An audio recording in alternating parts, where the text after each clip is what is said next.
Now, magluto na po ako ng munggo. So, palambutin ko ulit yung karne. Fry ko muna habang mag-brown. Tapos, iisa ko yung lahat ng kailangan natin after na mag-brown itong mga karne.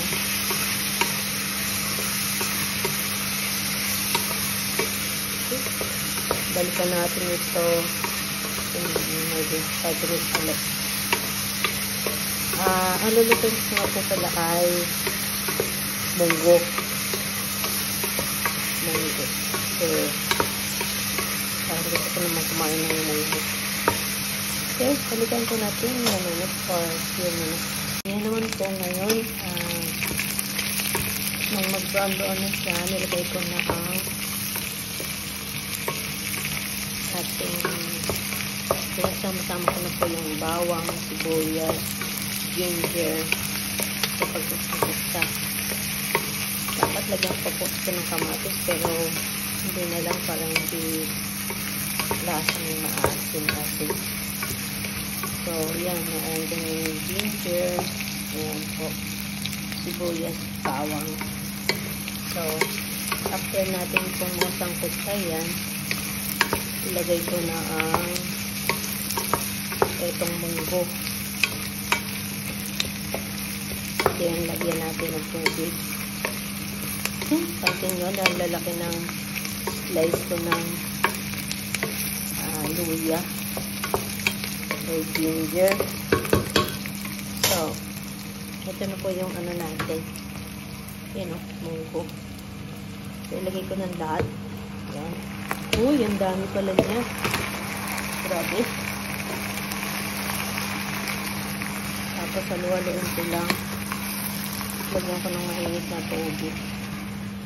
Yung mainit na tubig. Yan. Asid ka nga dyan kung muna. Pugasin. Yan. So, haluin ko muna siya habang nilintay ko mag-boil yung water. Ay, lagyan ko na nga po pala ng asin para may lasa. Lagyan ko ng konting asin. Nakadami na yata. Asin.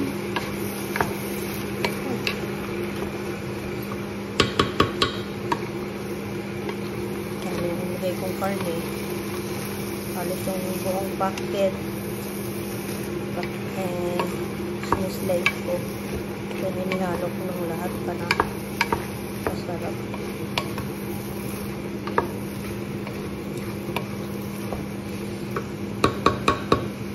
Ang ko mga matasan ko. Yan. Tapos, dali. Aming kalat. Lagay muna natin tong ating asin dito sa ating lagayan. Ayan, lagayan natin ang asin. Ayan. O yan. Yan po ang aming kusina. So, ayan. Tapos nang mag-boil ang water. Dagdag na natin siya. Dagdag na natin siya. Yan.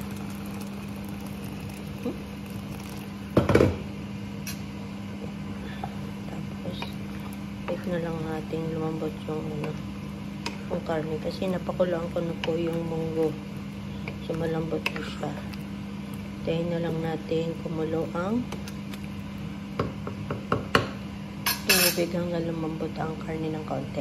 O sige, balikan po uli natin maya-maya. Ano siya, kuluan na. Lapot.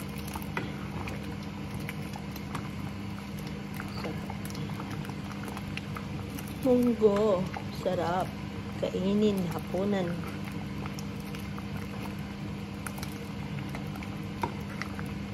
Ito.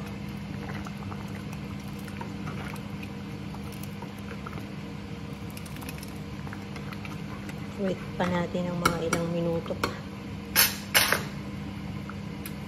Hinaan ko lang